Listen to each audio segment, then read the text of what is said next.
This is the Streamlit crash course. तो Streamlit है क्या, हम उसका इंट्रोडक्शन देख लेते हैं पहले। तो स्ट्रीमलेट क्या है, एक पाइथन फ्रेमवर्क है जो हमें हेल्प करता है वेब एप्लीकेशंस क्रिएट करने में। ये जनरली क्यों यूज़ होता है, जब आपको data science, machine learning, artificial intelligence से रिलेटेड वेब एप्लीकेशंस को क्रिएट करना हो। इसके कुछ एडवांटेज क्या हैं? पहला, इजी टू लर्न है, फास्ट फ्रेमवर्क है, किसी भी वेब एप्लीकेशन को शॉर्ट अमाउंट ऑफ टाइम में क्रिएट कर सकता है। इसके लिए आपको HTML, CSS एंड जावास्क्रिप्ट की नॉलेज रिक्वायर्ड नहीं है। ये बहुत सारी machine learning libraries like TensorFlow, scikit learn, नमपाई, pandas को सपोर्ट करता है।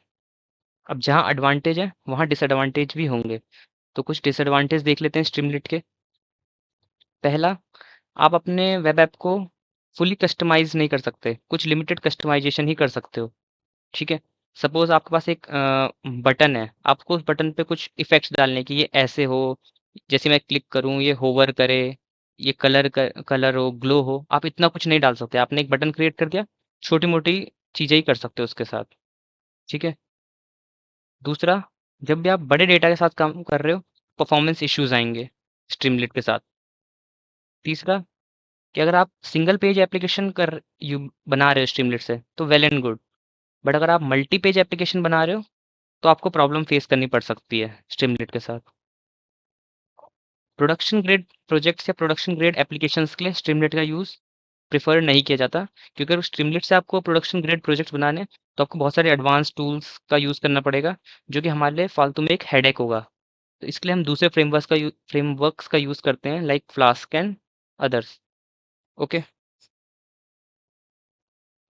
नेक्स्ट हमारे पास है कि हम स्ट्रीमलीट को इंस्टॉल कैसे करें, वर्चुअल एनवायरनमेंट कैसे बनाएंगे। तो पहले हम देखेंगे वर्चुअल एनवायरनमेंट कैसे बनाएंगे हम।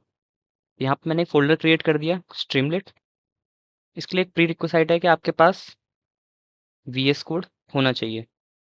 तो आप इसे VS कोड में ओपन करोगे इस फ़ोल्डर को। उसके बाद आप यहाँ से टर्मिनल ओपन करोगे।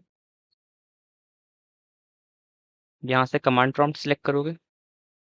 यहाँ पे आप सिंटैक्स लिखोगे, पाइथन MVNV ENV। ठीक है। तो ये एक ENV नाम का एक वर्चुअल एनवायरनमेंट क्रिएट कर देगा। इसने यहाँ पे क्रिएट कर दिया ये एनवायरनमेंट। ठीक है। अब एनवायरनमेंट क्रिएट हो गया, अब एनवायरनमेंट को एक्टिवेट कैसे करना है। तो उसके लिए आप ये कोड डालोगे, डॉट स्लैश, ये कोड है। ठीक है।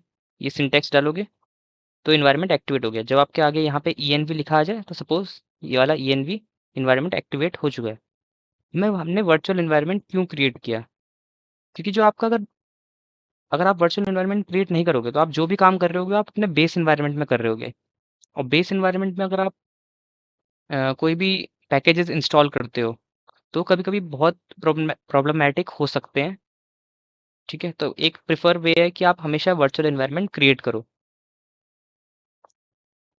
उसके बाद आपको यहाँ पे अपनी स्ट्रीमलेट को इंस्टॉल करना है। उसके लिए नॉर्मल है, पिप इंस्टॉल स्ट्रीमलेट।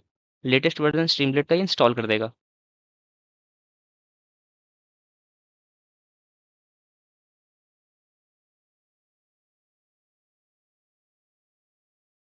जैसे आप देख सकते हो इसने स्ट्रीमलेट को इंस्टॉल कर दिया है यहाँ पे। अब यहाँ पे हम एक फाइल क्रिएट करेंगे। ठीक है। app.py करके। ओके। अब आप इंपोर्ट करोगे स्ट्रीमलेट को। हम करेंगे इंपोर्ट स्ट्रीमलेट एस ST। ठीक है। अब आप इसको रन कैसे करोगे, आपने app.py बना दिया ना, अब इसे रन कैसे करोगे। तो उसके लिए जो सिंटैक्स है वो आप लिखोगे, कमांड लाइन में लिखना है स्ट्रीमलेट रन, और जो भी फाइल का नाम है हमारा है app.py। तो ये आपका ब्राउज़र में ओपन कर देगा। अभी हमने कुछ नहीं लिखा हुआ उसमें, तो ये खाली आ रखा है। ठीक है। ओके। सो अभी हम सबसे पहले देखेंगे कुछ टेक्स्ट एलिमेंट्स। मैंने इन दोनों विंडोज़ को साइड बाय साइड खोल दिया ताकि मैं यहीं पे आपको दिखा पाऊँ कि ये कैसे काम कर रहे हैं। ठीक है। तो सबसे पहले हम देखेंगे टेक्स्ट एलिमेंट्स। टेक्स्ट एलिमेंट्स क्या होते हैं। जिनसे आप कुछ भी टेक्स्ट क्रिएट कर सकते हो। आप अगर आपको टेक्स्ट शो करना है अपने वेब ऐप में, तो सबसे पहला टेक्स्ट एलिमेंट होगा टाइटल। तो इसके लिए हम सिंटेक्स लेंगे st.title और मैं इसके अंदर पास करता हूँ दिस इज अ टाइटल। मैं इसको सेव करूँगा यहाँ, इसको यहाँ रीरन करूँगा, तो यहाँ पे एक टाइटल आ गया है। सेम एक और ऐसी होता है हेडर। मैं एक लिखूँगा हेडर,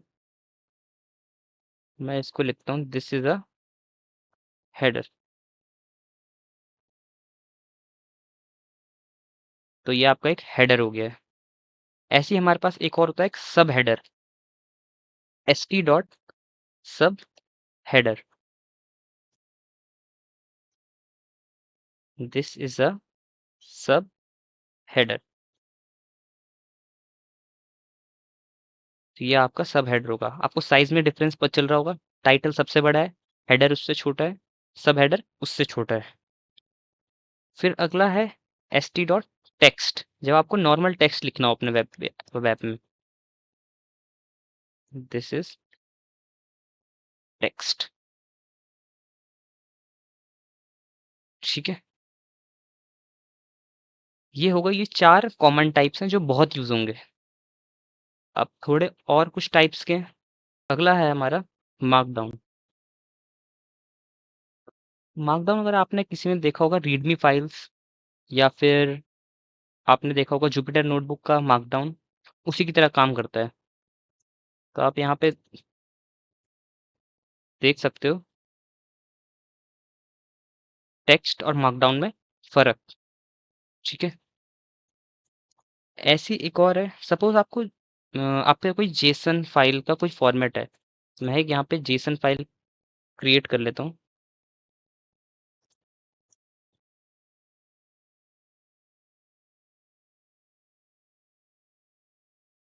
ठीक है, सपोज़ ये मेरे पे कोई जेसन फाइल का फॉर्मेट है, तो मैं इसको कैसे शो कर सकता हूँ? तो इस पे हमारे लिए एक स्ट्रीमलेट में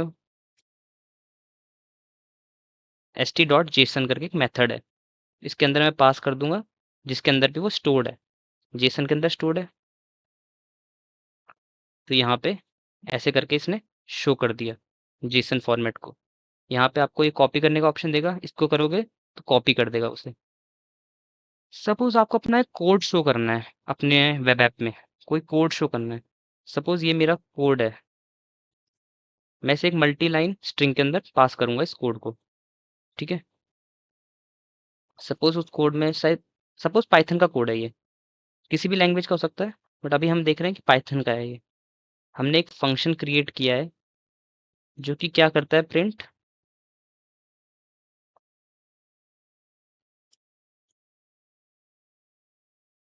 हेलो वर्ल्ड।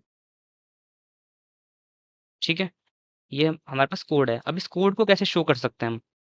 तो स्ट्रीमलेट में है st.कोड करके एक मेथड।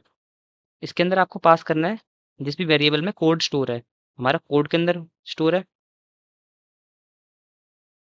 सेव करेंगे, रन करेंगे, ये देखा कोड के अंदर आ रहा है। इसमें आप एक और चीज़ स्पेसिफाई कर सकते हो, लैंग्वेज करके, और आप स्पेसिफाई कर सकते हो इसमें पाइथन। ठीक है, कुछ चेंजेस नहीं आएगा, बट वो फिर समझ जाता है कि पाइथन का कोड है आपका। वहाँ पे जावा लिखोगे तो जावा का समझ जाएगा वो कोड। ये आपके बेसिक टेक्स्ट एलिमेंट है जिनका आप यूज़ कर सकते हो अपने वेब ऐप पे लिखने के लिए। कुछ और एलिमेंट्स हैं जिनको हम देख सकते हैं। तो पहला एलिमेंट है मैट्रिक एलिमेंट। ये क्या मदद करता है हमारी, तो हम इसे देखते हैं। तो यहाँ पे इसमें आप 3 चीज़ें पास करोगे। पहला लेबल, सपोज़ मैं इसमें पास करता हूँ ह्यूमिडिटी। दूसरा वैल्यू, कि आप क्या वैल्यू शो करना चाहते हो। सपोज़ मैं डाल रहा हूँ 17% वैल्यू। तीसरा है डेल्टा। अब ये डेल्टा क्या काम करता है आपको 1 मिनट में समझ आएगा। इसको सेव करेंगे, रन करेंगे। ठीक है? आपने देखा होगा ये चीज़ कॉमन लग रही होगी, जैसे जब भी हम क्लाइमेट कंडीशंस देखते हैं तो ऐसा दिखाता है ना। लेबल क्या काम कर रहा है, ह्यूमिडिटी यहाँ से आया है, वैल्यू जो वैल्यू शो कर रहा है। डेल्टा, ताकि हम शो कर सकते हैं कि पिछली बार से कितना डाउन गया है, कितना अप गया है। अगर मैं यहाँ अप करके डालूँ तो +10% ह्यूमिडिटी बढ़ गई है। ठीक है, मैट्रिक का यही काम है। सपोज हमें डेटा फ्रेम को अपना शो करना है। पांडा से हमने डेटा फ्रेम पढ़ा हुआ है ना? तो हमें डेटा फ्रेम को शो करना है। डेटा फ्रेम को शो करने के लिए क्या करेंगे हम? पहले तो हम पांडास को इंस्टॉल करेंगे। इंस्टॉल हो गई पांडास। उसके बाद पांडास को इंपोर्ट करेंगे। ठीक है, यहाँ पे हम एक डेटा फ्रेम क्रिएट कर लेते हैं क्योंकि हम पे अभी डेटा फ्रेम नहीं है। ठीक है, हम एक डेटा फ्रेम क्रिएट करेंगे। सपोज ऐसा कुछ हमारा डेटा फ्रेम है।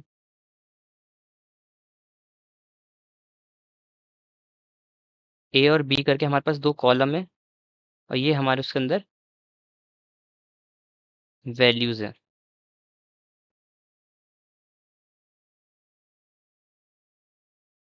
ठीक है, ये हमारा डेटा फ्रेम हो गया डीएफ करके। इसको अब हमें शो करना है। इसको शो करने के 2 तरीके हैं। एक है टेबल, एक है डेटा फ्रेम। 2 मेथड है स्ट्रीमलीट में। दोनों से देख लेते हैं दोनों में क्या फ़र्क है। एक है st.table और टेबल के अंदर हम पास कर देंगे df। एक है st.data फ्रेम, इसके अंदर पास कर देंगे df। अब दोनों में फ़र्क क्या है?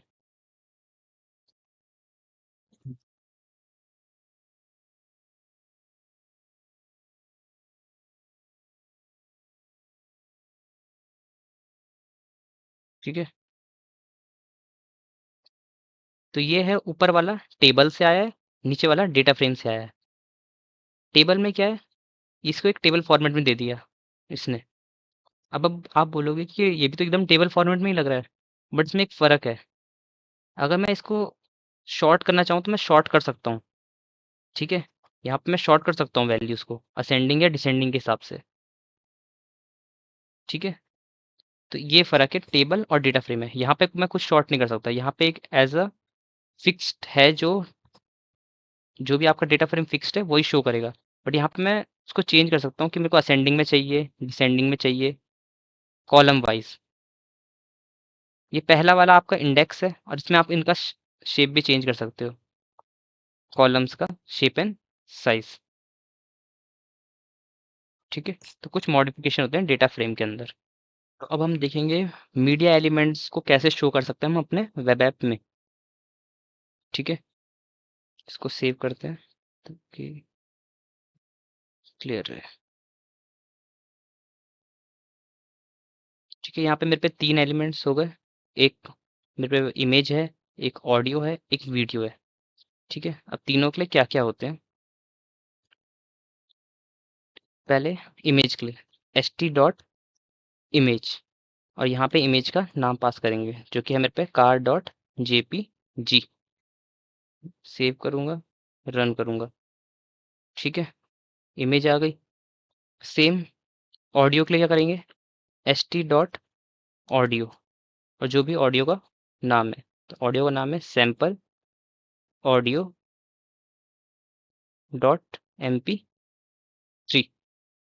सेव करेंगे, रन करेंगे। यहाँ पे हम इस ऑडियो को रन कर सकते हैं। ठीक है, सेम वीडियो के लिए क्या होगा? st.video and sample video.mp4। इसके अंदर हम ऑडियो या वीडियो का पाथ पास करते हैं। अभी यहाँ पे हम रिलेटिव पाथ पास कर रहे हैं क्योंकि ये सेम ही उसमें है app.py भी, और ये वीडियो ऑडियो एंड इमेज भी सेम ही फोल्डर में है। ठीक है, तो यहाँ पे ये वीडियो भी आ गई। ओके, तो ये आपके मीडिया एलिमेंट्स हो गए।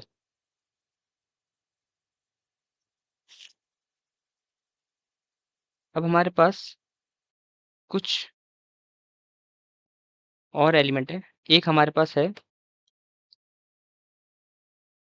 अब हमारे पास कुछ और एलिमेंट्स है। एक हमारे पास है चेक बॉक्स। चेक बॉक्स कैसे काम करता है? इसका सिंटैक्स एकदम सेम है। S T dot check box. इसके अंदर आप पहले उसका लेबल पास करोगे। सपोज मैं बस पास कर रहा हूँ, चेक बॉक्स ही पास कर रहा हूँ। ठीक है, तो यहाँ देखते हैं हम क्या आया है। यहाँ पे एक चेक बॉक्स आ गया जिसको आप टिक कर सकते हो। या ठीक है, अब आपको इसके अंदर एक फंक्शन मिलता है वैल्यू करके। इसकी वैल्यू या तो ट्रू होगी या फॉल्स होगी। ठीक है, मैं इसको फॉल्स करता हूँ पहले। बाय डिफ़ॉल्ट हमेशा फॉल्स ही रहती है। फॉल्स यानी वो अनचेक है। लेकिन अगर मैं यहाँ पे वैल्यू इसकी ट्रू पास कर दूँ,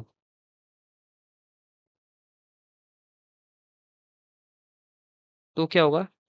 ये जो बाय डिफ़ॉल्ट रहेगा वो चेक्ड रहेगा और हमें अनचेक करना है। ठीक है? फॉल्स करने पे बाय डिफ़ॉल्ट अनचेक रहता है, बट ट्रू करने पे बाय डिफ़ॉल्ट चेक्ड रहता है।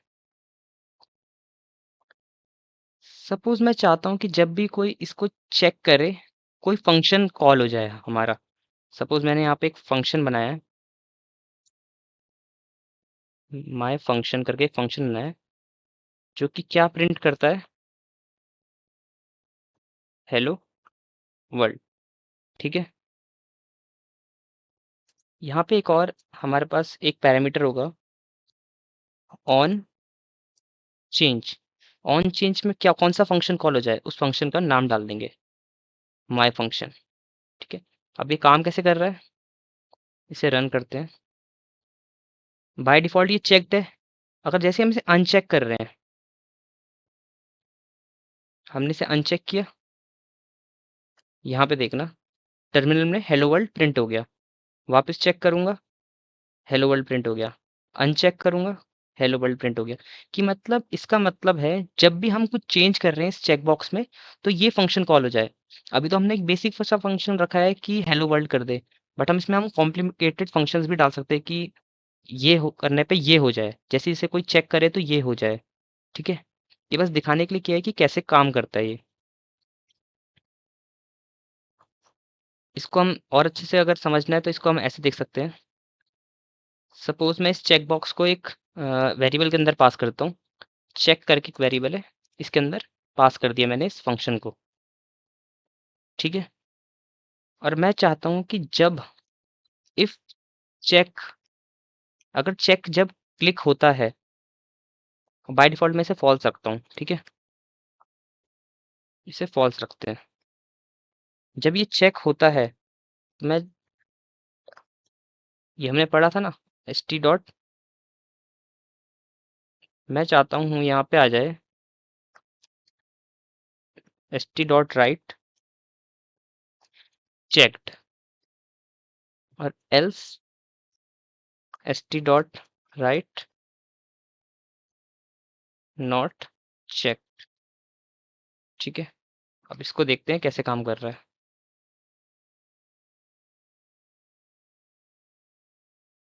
ये ऐसे काम कर रहा है, जैसे हम चेक कर रहे हैं चेक्ड हो जा रहा है, नहीं कर रहे नॉट चेक। ठीक है, तो ये ऐसे काम करता है चेक बॉक्स। अगला हमारे पास है रेडियो। अब रेडियो कैसे काम करता है उसको देख लेते हैं। रेडियो बटन कैसे काम करता है कि हम एक कुछ क्वेश्चन है हमारे पास, हम उसके ऑप्शंस देना चाहते हैं। सपोज नॉर्मल सा इसको सिंटेक्स है एस टी डॉट रेडियो। पहले उसमें आप अपना लेबल पास करोगे। सपोज मैं लेबल डाल रहा हूँ, what is your favourite colour, और यहाँ पे मैं क्या ऑप्शन पास करना चाहता हूँ, ऑप्शंस लिखेंगे और आप इसको एक टपल के अंदर पास करोगे सारे ऑप्शंस को। पहले देंगे हम रेड, ग्रीन, येलो। इसको सेव करेंगे। ठीक है, आप अपना आंसर सिलेक्ट कर सकते हो। एक जैसे मल्टीपल चॉइस क्वेश्चन टाइप का, वैसे आप क्रिएट कर सकते हो इससे। आप इसको इसके अंदर स्टोर भी कर सकते हो, रेडियो करके सपोज़ मैं एक उसके अंदर से स्टोर कर दूँ और मैं इसको यहाँ पे प्रिंट करता हूँ टर्मिनल पे। ये प्रिंट जो होगा वो टर्मिनल पे प्रिंट होगा। जब भी मैं रेड को सिलेक्ट कर रहा हूँ, रेड प्रिंट हो रहा है, येलो को सिलेक्ट कर रहा हूँ, येलो प्रिंट हो रहा है। मतलब आप जो भी वैल्यू इनमें से सिलेक्ट करोगे वो इस रेडियो वेरिएबल के अंदर स्टोर हो जाएगी। आपने रेड करी है तो अब रेडियो के अंदर रेड स्टोर्ड है।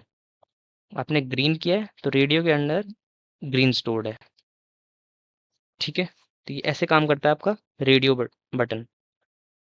अगला हमारे पास है बटन बटन मेथड स्ट्रीमलेट का। इसको कैसे करेंगे हम? नॉर्मल सा सिंटेक्स है st.button। मैं एक बटन क्रिएट कर देता हूँ, क्लिक मी। इसको रन करते हैं तो इसने एक बटन क्रिएट कर दिया है क्लिक मी करके। ठीक है, ये एक बटन क्लिक क्रिएट कर दिया इसने। अब मैं चाहता हूँ ये बटन क्लिक होने पे एक फंक्शन कॉल हो जाए। तो जैसे हमने सेम चेक बॉक्स में पढ़ा था, चेक बॉक्स में क्या था? On change. बटन में क्या होगा? On click. ऑन क्लिक पे मैं माय फंक्शन को कॉल करता हूँ। अब जब भी मैं इस बटन को क्लिक करूंगा, यहाँ पे देखना हेलो वर्ल्ड प्रिंट होगा टर्मिनल पे। Hello world, hello world, hello world, hello world print हो रहा है जब भी मैं इस बटन को क्लिक कर रहा हूँ। ठीक है, तो आप अपना ऐसी बटन क्रिएट कर सकते हो। ओके, अगला चीज है सिलेक्ट बॉक्स, कि मैं एक सिलेक्शन बॉक्स का क्रिएट करना चाहता हूँ। सेम इसका सिंटैक्स एकदम रेडियो की तरह होगा। st dot select box. पहले उसमें आप अपना क्वेश्चन डालोगे, व्हाट इज फेवरेट कलर। दूसरे उसमें आप अपना ऑप्शंस डालोगे। ऑप्शंस को आप टपल के अंदर पास करोगे, red, green, yellow. Got it. अब इसको देखते हैं इसमें और रेडियो में फ़र्क क्या है। ये है फ़र्क, रेडियो और इसी को साइड बाय साइड देख लेते हैं। यहाँ पे हम बस रेडियो का यूज़ कर लेते हैं। रेडियो में आप as a multiple choice question आता है। सिलेक्ट में आपका एक ड्रॉप डाउन मेन्यू आती है सिलेक्ट करने के लिए। बट सपोज़ आपको सिलेक्ट में ही ऐसा चाहिए कि आपको मल्टीपल चीज़ें सिलेक्ट करनी है। ठीक है, आपको मल्टीपल चीज़ें सिलेक्ट करनी है एक बार में। मतलब आप चाहते हो कि आप रेड, ग्रीन, येलो में से रेड और ग्रीन को सिलेक्ट करना चाहते हो। तो अब क्या करोगे? सेम यही सिंटैक्स होगा आपका पूरा, बस थोड़ा-सा चेंज हो जाएगा मल्टी सिलेक्ट करने के लिए। सिलेक्ट बॉक्स की जगह आप यूज़ करोगे एक दूसरा मेथड जिसको कहते हैं मल्टी सिलेक्ट। अब देखना ये कैसे काम करता है। ये आपका ऊपर हो गया रेडियो, ये हो गया सिलेक्ट बॉक्स। सिलेक्ट बॉक्स में आप एक ही को सिलेक्ट कर सकते हो एक बार में। बट ये जो लास्ट वाला है ये आपका है मल्टी सिलेक्ट। इसमें मैंने रेड को सिलेक्ट किया, येलो को सिलेक्ट किया, ग्रीन को भी सिलेक्ट कर लिया। इसको मैंने हटा दिया। मैं मल्टीपल चीज़ें सिलेक्ट कर सकता हूँ एक बार में। ठीक है, तो ये ऐसे काम करता है। सपोज़ अब आप यूज़र से इनपुट लेना चाहते हो। ठीक है, तो हम देखते हैं कि कौन-कौन से तरीके हम यूज़र से इनपुट ले सकते हैं। सबसे पहले देखते हैं हम टेक्स्ट इनपुट कैसे ले सकते हैं आप यूज़र से। सपोज़ मुझे यूज़र से उसका नेम इनपुट करवाना है। मैं एक नेम वेरिएबल में लूँगा st डॉट टेक्स्ट इनपुट करके एक। ठीक है, और इसमें मैं लिखूँगा एंटर योर नेम। यहाँ पे आ गया, तो कुछ भी यूज़र अपना नेम डाल सकता है। ठीक है, अब मैं चाहता हूँ कि मैं लिमिट सेट करूँ कि वो इतने ही कैरेक्टर तक डाल सकता है। तो उसके लिए एक फिर पैरामीटर डलता है हमें इसके बाद।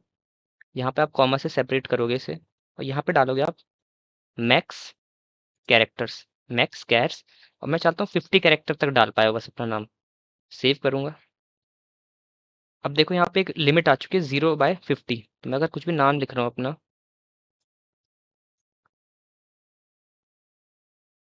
ठीक है, 15/50, मतलब 50 से ज़्यादा एक्सीड नहीं करने देगा ये आपको।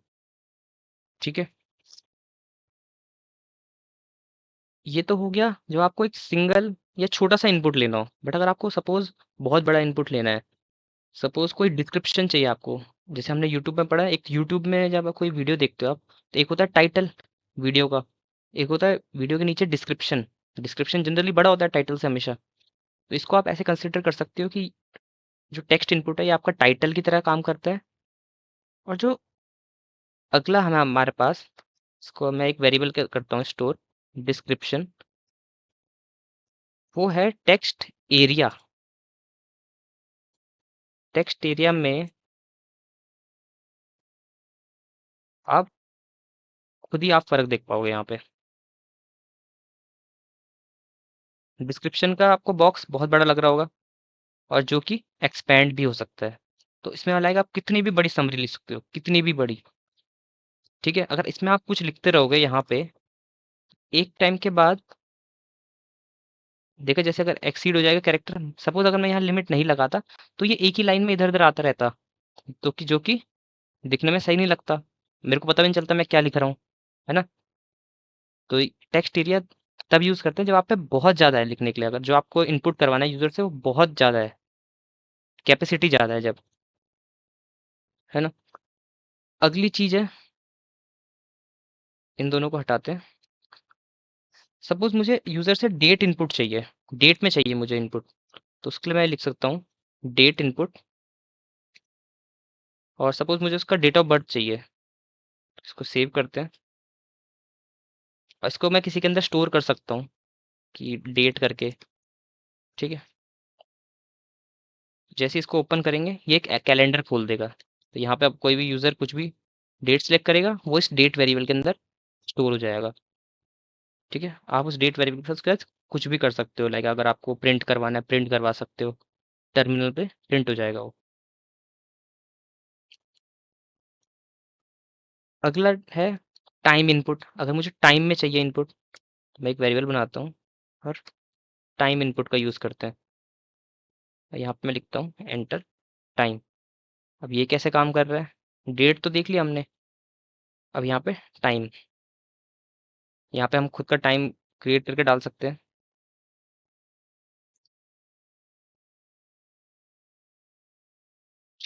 ये जनरली कब यूज़ करते हैं हम इसको, इसको यूज़ करते हैं सपोज आप एक अलार्म क्लॉक बना रहे हो, या आप स्टॉप वॉच बना रहे हो, है ना। तो उन में आपको ये हो सकता है कि आपको यूजर से इनपुट चाहिए कि मेरे को इस टाइम पे, ये करंट टाइम है, मुझे इस टाइम पे उठना है, इस टाइम पे अलार्म बजे।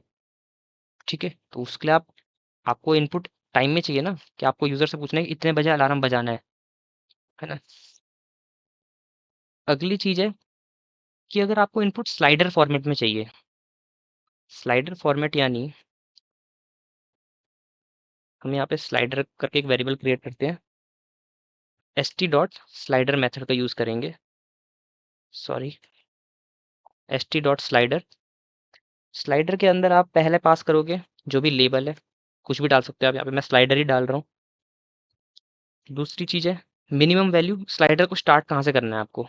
बाय डिफ़ॉल्ट 0 100 रहता है, मिनिमम वैल्यू 0 रहती है, मैक्सिमम वैल्यू अगर आप नहीं इनपुट करोगे तो बाय डिफ़ॉल्ट ये रहता है।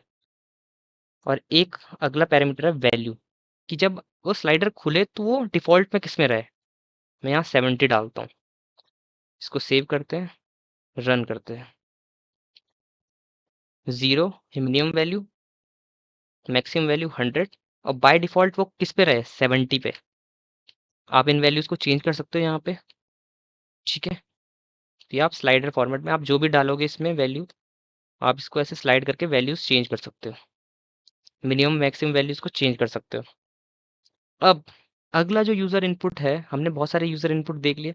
अगला जो है वो है कि अगर यूज़र अपलोड करना चाहता है कोई फाइल अपलोड करना चाहता है वो, कोई इमेज फाइल है, ऑडियो फाइल है, वीडियो फाइल है, जो कि हम पढ़ चुके हैं अब तक। सपोज मैं एक img फोल्डर बनाता हूँ,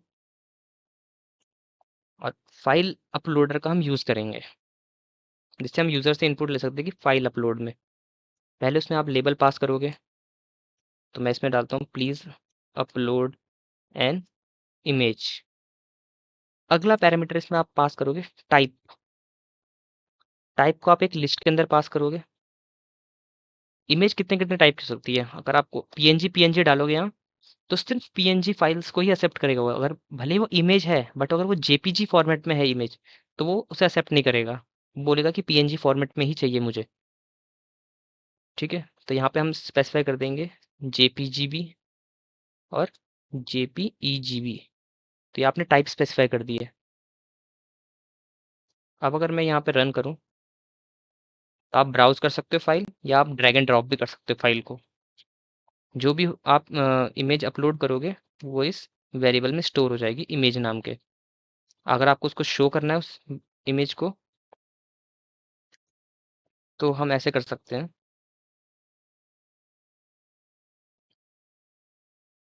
st डॉट इमेज और img। कुछ एरर आएगी क्या हमारे? एरर आ गई। क्यों आई है एरर? एक बार अपलोड करके देख लेते हैं, कोई इमेज अपलोड हो रही है। जब इमेज अपलोड हो गई, तो इसने ये ठीक हो गया एरर जो आ रही थी। ये क्यों हुआ? क्योंकि जब वहाँ पे कोई इमेज अपलोड नहीं है, तो वहाँ पे क्या अपलोड है? वहाँ पे है नन, कुछ नहीं है वहाँ पे। ठीक है? इसलिए जब नन है, तो क्यों शो कर पाएगा? क्योंकि st डॉट इमेज तो आपका इमेज ही शो कर सकता है। तो अगर ये आप चाहते हो ये एरर ना आए, तो हम इसके लिए एक सिंटैक्स यूज़ करेंगे। इफ img, इमेज हमारे किसके अंदर स्टोर है? img उसके अंदर, इज नॉट नन।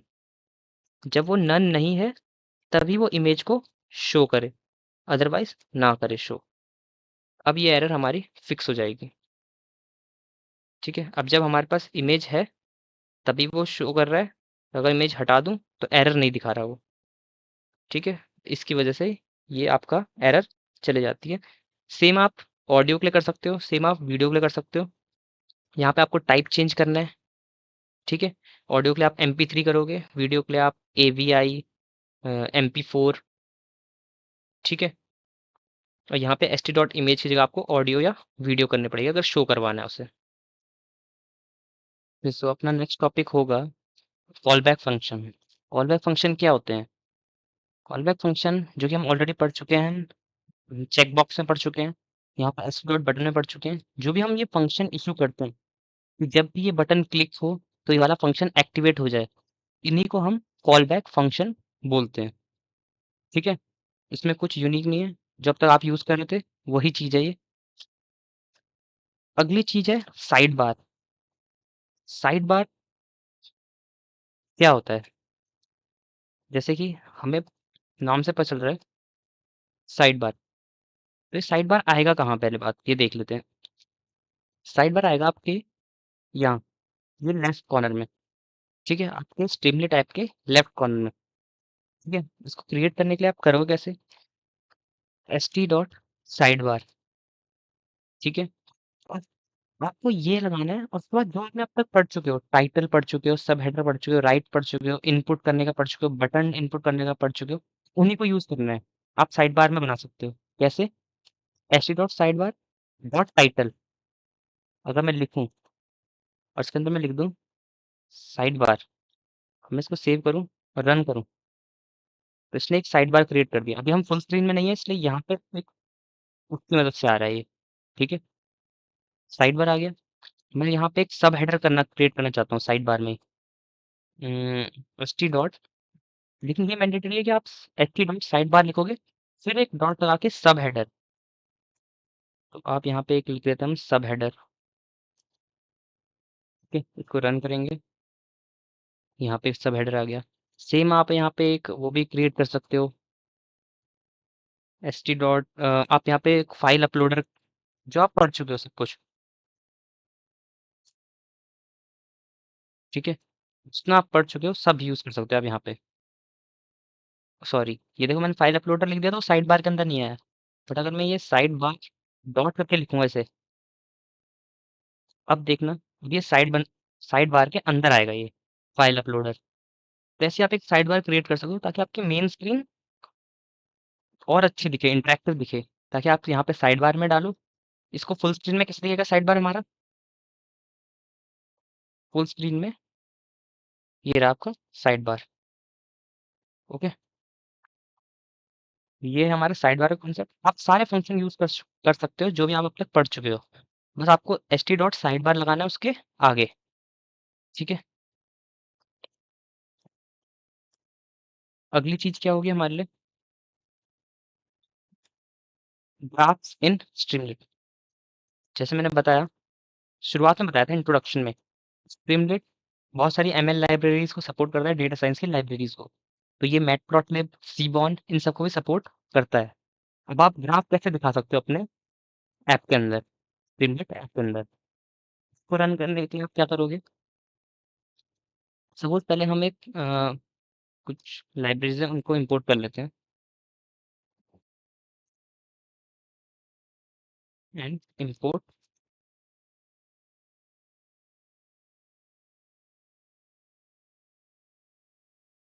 ठीक है, ये दो लाइब्रेरी हमने एक इनको आप इंस्टॉल कर सकते हो।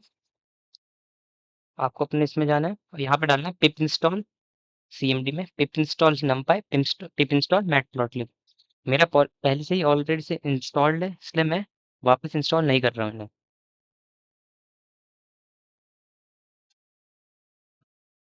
ठीक है, उसके बाद ग्राफ्स कैसे क्रिएट करेंगे? सपोज अभी जब आप बनाओगे तब तो आपके पास ऑलरेडी ग्राफ होंगे, बट यहाँ पे मेरे पे जैसे ग्राफ नहीं है अभी, तो मैं एक रैंडम ग्राफ क्रिएट कर लेते हैं। ठीक है, और वैसे ही एक रैंडम ग्राफ।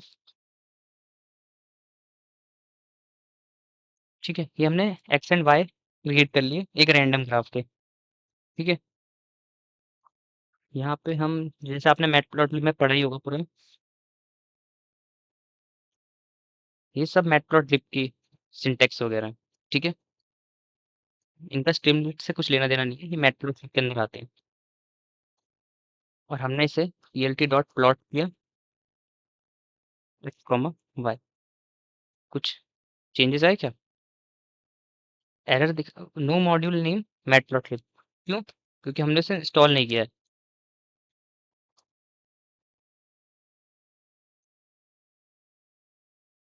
इसे हम इंस्टॉल करेंगे, इंस्टॉल हो चुकी है हमारी। अब इसे रीरन करेंगे।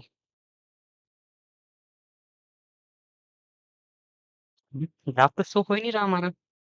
क्यों नहीं शो हो रहा? क्योंकि अब तक हमने स्ट्रीमलीट की कोई कमांड डाली नहीं है। ये दोनों तो किसकी कमांड्स हैं? ये तो है मैटप्लॉटलिब की कमांड्स हैं ये सब तो। कुछ इसको प्रिंट करने के लिए हम लिखेंगे एस टी डॉट राइट, और इसके अंदर फिगर को पेस्ट कर देंगे। हमारा ग्राफ हो गया, हमारा ग्राफ। तो एक और तरीका है,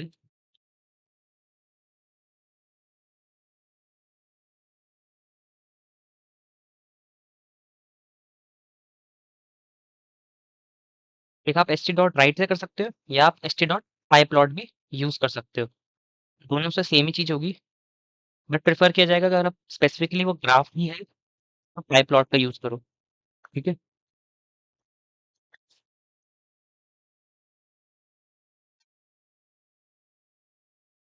अगला चीज है कि हम अपना प्रोग्रेस बार प्लेस कैसे क्रिएट कर सकते हैं। प्रोग्रेस बार से मेरा मतलब है कि सपोज मैं एक बार दिखाना चाहता हूँ, और फिर मैं दिखाना चाहता हूँ कि टाइम के साथ ऐसे ऐसे ही प्रोग्रेस बार फिल हो रहा है। जैसे आपने बहुत सारे एप्लीकेशन की लोडिंग स्क्रीन में देखा होगा कि हमेशा प्रोग्रेस बार होता है। वो कैसे क्रिएट कर सकते हो आप इसमें? सिंपल सा है, इसके लिए आपको एक मॉड्यूल चाहिए पाइथन का, इंपोर्ट टाइम। टाइम मॉड्यूल चाहिए ना, क्योंकि हमें टाइम के साथ उस प्रोग्रेस बार को बढ़ाते रहना है, इसलिए ये इंपॉर्टेंट है। तो हम एक बार करके वेरिएबल में S T dot progress bar करके, एस टी डॉट प्रोग्रेस है, और उसको हम शुरू किससे करेंगे? जीरो से स्टार्ट करेंगे। प्रोग्रेस बार को हमें स्टार्ट कैसे करना है? इनिशियल वैल्यू क्या होगी उसकी हमारी? जीरो। तो 0 से स्टार्ट होगा। उसके बाद हम उसे लूप करेंगे। लूप लूप कहाँ तक करेंगे? 100 तक। 0 तक 100 तक जाएगा ना वो, या फिर और बढ़िया रहेगा। ठीक है। उसके बाद हम टाइम का यूज़ करेंगे कि वो इतनी इतनी देर बाद बढ़े। और बार डॉट प्रोग्रेस। अब ये देखना आप काम कैसे कर रहा है, उसके बाद इसका एक्सप्लेनेशन देखते हैं। सॉरी। आई। ठीक है। ये ऐसे काम कर रहा है, ये आपका प्रोग्रेस बार क्रिएट हो गया। ये काम कैसे कर रहा है उसको देखते हैं। ये लास्ट तक क्यों नहीं हुआ? क्योंकि 100 वैल्यू को नहीं लेता ना। वैसे हम 101 करेंगे ना, तब ये, क्योंकि लास्ट वैल्यू एक्सक्लूड होती है हमेशा, है ना। अब ये देखते हैं हम काम कैसे कर रहा है ये। इनिशियल वैल्यू हमारी 0 है। ठीक है। फिर हमने इसे लूप चलाया है आई से लेके 101 तक। अब आई हमारा 0 है, 0.1 मिली सेकेंड का गैप होगा। उसके बाद बार में 1 आ जाएगा। अब आई के अंदर 2 है, 0.1 मिली सेकेंड का गैप होगा, 2 आ जाएगा। 3 4 ऐसे वो 0.1 मिली सेकेंड बाद ऐसे ऐसे करके आगे आगे बढ़ता जा रहा है धीरे धीरे ग्राफ, वो हमारा प्रोग्रेस बार। तो ऐसे प्रोग्रेस बार काम करता है। ठीक है। अब अगली चीज है हमारे पास कॉलम्स। आप कॉलम्स कैसे क्रिएट कर सकते हो? कॉलम से हमारा क्या मतलब है, पहले ये देख लेते हैं। कॉलम्स क्या करेंगे, ये जो हमारी, अगर ये हमारी फुल स्क्रीन है, ये स्ट्रीमली टाइप की, हम इसे 3 हिस्सों में तोड़ना चाहते हैं। कैसे कर सकते हैं? सपोज मैं कॉलम 1 क्रिएट कर रहा हूँ यहाँ, कॉलम 2 एंड कॉलम 3। उसके बाद मैं यूज़ करूँगा st डॉट कॉलम्स का यूज़। और इसके अंदर मैं पास करूँगा कितने कॉलम्स चाहिए मुझे। मैंने यहाँ 3 वेरिएबल पास किए, 1 2 3। तो इसके अंदर में 3 पास होगा। तो ये क्या करेगा, अभी यहाँ पे कुछ फ़र्क नज़र नहीं आ रहा, बट इसने यहाँ पे 3 कॉलम क्रिएट कर चुका है। आपको तीनों कॉलम को यूज़ कैसे करना है? हम यूज़ करेंगे विद कॉलम 1। मैं यहाँ पे सपोज डालता हूँ st डॉट सब हेडर, और मैं यहाँ डालता हूँ कॉलम 1। सेम मैं कॉलम 2 के साथ करता हूँ st डॉट सब हेडर कॉलम 2। सेम मैं कॉलम 3 के साथ करता हूँ st डॉट सब हेडर कॉलम 3। अब देखना क्या चेंजेस आ रहे हैं। ठीक है, वो स्क्रीन छोटी थी इसलिए शो नहीं कर पा रहा था। तो उसने ये फुल स्क्रीन ली, उस पे 3 कॉलम बना दिए। अगर मैं यहाँ 5 कॉलम बनाता तो 1 2 3 4 5, 6 बनाता तो 6 क्रिएट हो जाते। ठीक है। तो कॉलम का ये काम है। अब मैंने स्क्रीन छोटी कर दी इसलिए वो नीचे-नीचे आ गए, उनको जगह नहीं मिल रही थी। ठीक है, तो ये फुल स्क्रीन पे ज़्यादा अच्छे से शो करेगा वो चीज़ों को। अब अगली चीज़ है हमारे पास फॉर्म। फॉर्म्स, जैसे हमने पता है कि एचटीएमएल सीएसएस में फॉर्म्स होते हैं कि हमें यूज़र से इनपुट लेना है एक फॉर्म के उसमें, कि उसका नेम, उसका लास्ट नेम, फ़ोन नंबर, ये सब चाहिए हमें। ठीक है, तो वो कैसे कर सकते हैं हम? बट एक चीज़ ध्यान रखना फॉर्म्स में, कि अगर आपके फॉर्म्स में एक सबमिट बटन नहीं हुआ, तो ये एक एरर मैसेज शो करता है हमेशा फॉर्म। ठीक है? ये कंपल्सरी है कि फॉर्म में हमेशा एक सबमिट बटन आपका होना ही होना चाहिए। फॉर्म क्रिएट कैसे करेंगे? वेरिएबल लेता हूँ मैं st डॉट फॉर्म। मैं यहाँ पे फॉर्म का नाम क्या पास करना चाहता हूँ? मैं फॉर्म का नाम फॉर्म में पास करना चाहता हूँ। कुछ फ़र्क नज़र नहीं आ रहा है यहाँ पे, क्यों नहीं आ रहा? फॉर्म के अंदर हमारा क्या स्टोर है? फॉर्म स्टोर है। स्ट्रिंगलीड का फॉर्म स्टोर है इस फॉर्म नाम की वेरिएबल के अंदर। अब मैं पहला पहला क्रिएट करूँगा इसमें फॉर्म डॉट टेक्स्ट इनपुट। ये सारे वही फंक्शन होंगे जो हम पढ़ चुके हैं अब तक।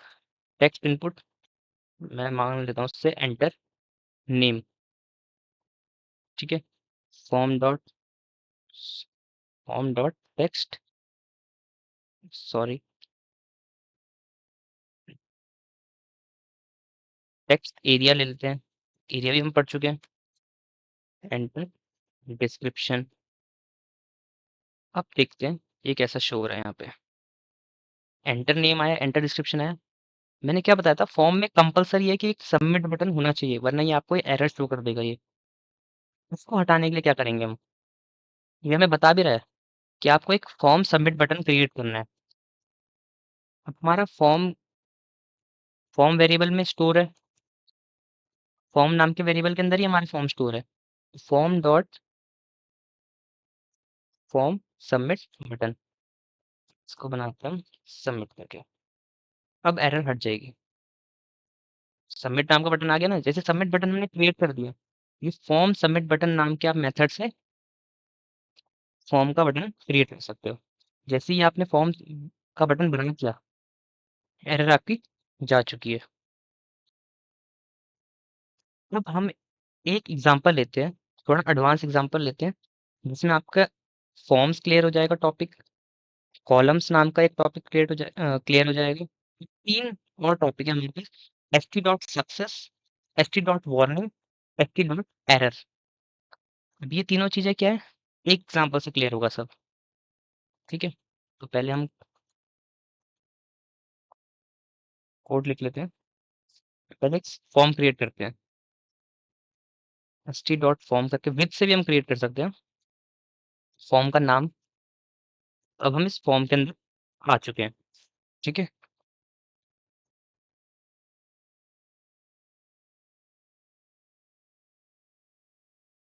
कि यहाँ पे एरर इसलिए आ रहा है क्योंकि हमने आधा छोड़ दिया इसे, है ना। अब मैं चाहता हूँ कि मेरा फॉर्म कैसा हो, यहाँ पे दो आए, दो बॉक्सेस हैं, एक में पूछे फर्स्ट नेम, एक में लास्ट नेम। अभी हमने कॉलम का कॉन्सेप्ट पढ़ा ना, कि वो फुल स्क्रीन को दो में डिवाइड कर देगा, तो वैसी। तो मैं कॉलम वन क्रिएट करूंगा, column to, S T dot columns. कितने कॉलम करने में क्रिएट, दो। With column one, column one में क्या करेंगे हम, फर्स्ट नेम, फर्स्ट नेम ले रहे हैं ना यूजर से हम, S T dot text input, first name, with column to last name, S T dot text input में हमें लेना है ना उसका लास्ट नेम। अब देखते हैं कैसा दिख रहा है ये।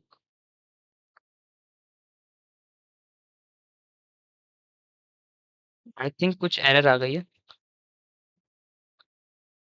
सॉरी। देखो एक्स टी डॉट टेक्स्ट आ गया वहाँ पे, टेक्स्ट इनपुट लिखना है ना। अब इसको देखेंगे, ये तो सबमिट बटन वाला एरर है हमें पता है, लेकिन इसने क्या कर दिया, दो कॉलम क्रिएट किए, एक में फर्स्ट नेम को लिख दिया, एक में लास्ट नेम को लिख दिया, तो ये आपका पूरी फॉर्म की बाउंड्री है। ठीक है, ऐसे ही आप सेम अब उसके लिए क्रिएट कर सकते हो। ये आपके दो कॉलम बंद हो गए, ये कॉलम वन के लिए आपने बनाया था, ये कॉलम टू के लिए बनाया था। अब सपोज आपको ईमेल के लिए कराना है, ईमेल के लिए हम यहाँ पे ऐसे ही करा सकते हैं, S T dot text input और ईमेल। अगर आपको ये ईमेल स्टोर भी करना है किसी वेरिएबल में, तो आप यहाँ पे एक स्टोर कर सकते हो ईमेल करके। ठीक है, तो आपका यहाँ पे एक ईमेल करके क्रिएट हो जाएगा, यहाँ पे एक ईमेल के लिए बना दिया उसने। अब ये ईमेल क्यों नहीं हुआ डिवाइड हमारे दो कॉलम में, क्योंकि ये हमने किसी कॉलम के अंदर नहीं लिखा, कॉलम हमने दोनों यहाँ तक यूज किए, उसके बाद खत्म हो चुका है कॉलम का काम, उसके बाद हमने अगले लाइन से शुरू किया है। ठीक है, सेम आप ऐसे बना सकते हो। आप यहाँ पे आप थोड़ा मॉडिफाई करके डे इनपुट ले सकते हो, जो हमने उसमें पढ़ा था ना, डेट इनपुट के लिए आप उसका यूज कर सकते हो। यहाँ पे अब हम एक सबमिट बटन क्रिएट कर देते हैं, जो कि है S T dot form submit button, और इसमें हम क्या देना चाहते हैं, पास सबमिट। ठीक है, ये हो गया हमारा फॉर्म, हो गया ये first name last name email. Okay, अब मैंने जो तीन चीजें बताई, S T dot success, S T dot warning, S T dot error, वो क्या चीज़ है? यहाँ पे हमने सबमिट तक कर दिया पूरा। अब मैं चाहता हूँ कि इफ सबमिट, जब सबमिट हो गया, सबमिट पे क्लिक हो चुका है, इसका इस सिंटेक्स का मतलब है जैसे यूज़र सबमिट पे क्लिक करे, सबमिट बटन पे क्लिक करे, और मैं इसके अंदर कर रहा हूँ कि जो फर्स्ट नेम है, अगर वो यूज़र ब्लैंक छोड़ देता है एंड लास्ट नेम भी, या इन दोनों में से कोई भी एक को यूज़र अगर ब्लैंक छोड़ देता है, तो वो क्या दिखाए? एक वार्निंग मैसेज दिखा दे हमें। क्या? Fill the first name and last name. अगर यूज़र ने भरा हुआ है ऑलरेडी, तो वो क्या दिखा दे? ft dot success registration completed. Okay, so हमने ये, तो ये हमारा प्रोग्राम बन चुका है। अब इसे हम चेक करते हैं। ठीक है, अगर मैं इसे,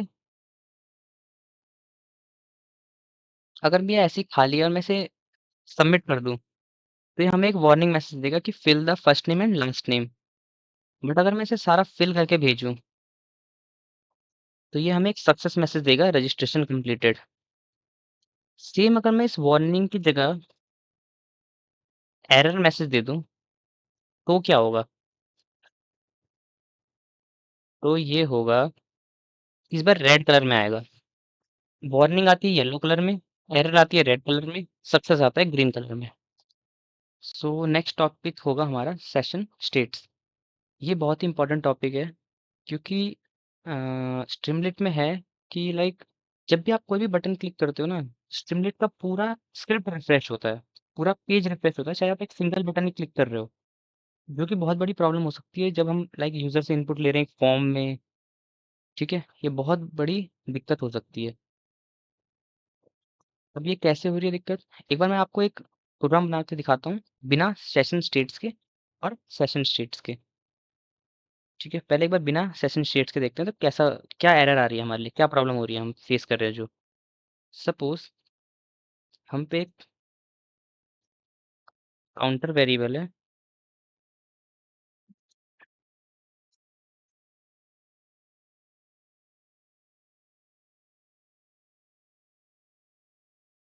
सपोज हमारा काउंटर जो एक वेरिएबल है, वो शुरुआत में क्या है? जीरो। उसकी इनिशियल वैल्यू है जीरो। हम एक फंक्शन करते हैं जिससे हम इस काउंटर को इंक्रीज करेंगे। ठीक है, तो हम ग्लोबल काउंटर, और काउंटर की वैल्यू को हम +1 करेंगे जब भी ये फंक्शन कॉल होगा। ठीक है, और हम एक बटन बनाते हैं st डॉट बटन, कि जब भी ये बटन क्लिक हो, ये इंक्रीमेंट करके जब भी ये बटन क्लिक हो, तो हम ये वाला फंक्शन कॉल कर देंगे, इंक्रीमेंट काउंटर वाला फंक्शन ऑटोमेटिकली कॉल हो जाएगा। और हम अगर देखना चाहते हैं, तो हम यहाँ पे एक st डॉट राइट करके लिख सकते हैं कि ये हमें काउंटर बता दे कि अभी काउंटर की एग्जैक्ट करंट वैल्यू क्या चल रही है। ठीक है, ये हमारा प्रोग्राम है। अब देखना है काम कैसे कर रहा है। काउंटर की अभी करंट वैल्यू 0 है, मैं इंक्रीमेंट कर रहा हूँ 1 हुई, मैंने पेज रिफ्रेश किया, वापस 0 हो गई। तो ये तो बहुत बड़ी दिक्कत है। जब भी पेज रिफ्रेश होगा, मैंने इंक्रीमेंट इंक्रीमेंट कर रहा हूँ, एक बार इंक्रीमेंट हो गई, अब उसके बाद भी इंक्रीमेंट नहीं हो रही, मैं बार बार क्लिक कर रहा हूँ ना इसे, तो ये 0 1 0 1 0 1 पे ही घूम रही है ये वैल्यू, 2 पे तो जा ही नहीं रही। बल्कि हर बार से बढ़ना चाहिए ना, कि अगली बार काउंटर के अंदर 1 स्टोर हो, अगली बार फिर 2 हो, फिर यहाँ पे 3 बन जाएगा, अगली बार 4 होगा तो यहाँ पे 5 बन जाएगी। बट ये तो 0 1 पे ही चलने पे लगा हुआ है। क्योंकि बार बार क्या हो रहा है, जब भी हम इस बटन को क्लिक कर रहे हैं ना, चाहे भले हम पेज रिफ्रेश नहीं कर रहे, पेज रिफ्रेश में तो हो ही जाएगी ये 0 वैल्यू, बट हम पेज रिफ्रेश नहीं भी कर रहे, जब भी हम ये इंक्रीमेंट बटन दबा रहे हैं, एक बार तो 1 कर दिया उसने, अगली बार जब हम दबा रहे हैं ना, तो ये क्या कर रहा है कि वापस से 0 पे भेज दे रहा है। जो काउंटर की वैल्यू है ना इनिशियल, वो पेज अपने आप रिफ्रेश हो जा रहा है ऑटोमेटिकली, वो 0 बन जा रहा है।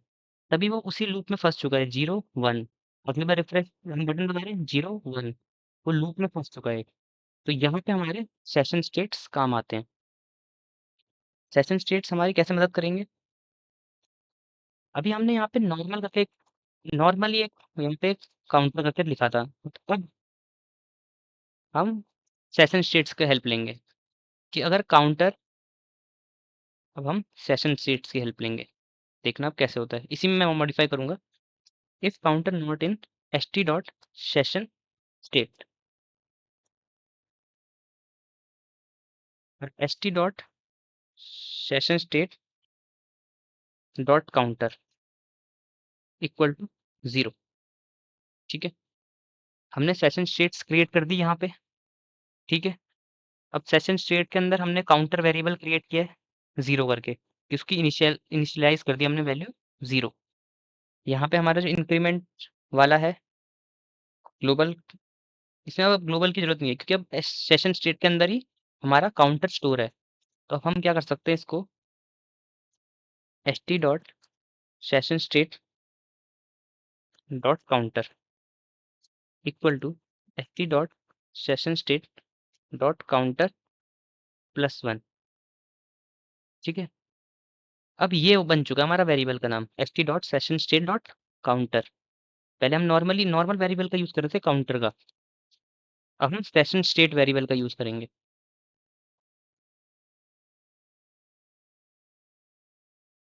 अब जैसे ये बटन क्लिक हो इंक्रीमेंट काउंटर को कॉल कर दे और यहाँ पे हमें क्या प्रिंट करके दिखाया हो, मैंने बोला ना वेरिएबल का नाम चेंज हो चुका है st dot session state dot counter. अब देखते हैं कैसे काम कर रहा है ये। इंक्रीमेंट किया 1 हो गया, इंक्रीमेंट किया 2 हो गया, सही से काम कर रहा है। अब पेज रिफ्रेश करने पे तो 0 चले ही जाएगा वो, है ना? बट अब वो ये काम सही से कर रहा है ना अब हमारा। तो यही है सेशन स्टेट का काम। ये स्ट्रीमलीट की एक प्रॉपर्टी है कि वो ऑटोमेटिकली जब भी कोई बटन क्लिक होता है ना, वो रिफ्रेश कर देता है। तो ऐसे में आपको बहुत दिक्कत आएगी किसी फॉर्म को सबमिट कराने में, है ना? क्योंकि जब भी आप फॉर्म सबमिट कराओगे वो फर्स्ट नेम जो भी आपने फिल किए होंगे सारे डिटेल्स, वो सारी तो रीसेट हो जाएंगी वापस, है ना? तो उनको आप एक सेशन में रखने के लिए ताकि वो सब डिलीट ना हो, है ना? ताकि ये वाले वेरिएबल डिस्ट्रॉय ना हो, आपका काउंटर वेरिएबल या जो भी आप वेरिएबल यूज कर रहे हो फॉर्म के अंदर या किसी भी इसमें, वो वेरिएबल डिस्ट्रॉय ना हो। क्योंकि स्ट्रीमलीट की प्रॉपर्टी है कि जब भी आप कोई बटन को क्लिक कर रहे हो, वो पेज को पूरे पेज पर रिफ्रेश कर रहा है। आप यहाँ पे एक वो देखना, यहाँ पे एक रनिंग करके आ रहा होगा, तो ये पेज को हमेशा रिफ्रेश करता है। बट सेशन स्टेट में क्या यूज़ करते हैं कि वो उसी स्टेट में रखता है उसको। स्टेट मैनेजमेंट कहा जाता है इसे, ठीक है? स्ट्रीमलीट में पहले ये नहीं था, ये एक नया अपडेट आया है स्ट्रीमलीट में स्टेट मैनेजमेंट का, जो कि बहुत हेल्पफुल है हमारे लिए क्योंकि पहले बहुत इश्यूज़ आते थे स्टेट मैनेजमेंट को लेके स्ट्रीमलीट में, जो कि काफ़ी हद तक ठीक हो चुके हैं इस अपडेट के बाद से। तो हमारा नेक्स्ट टॉपिक होगा कैचिंग। कैचिंग होता क्या है स्ट्रीमलीट में?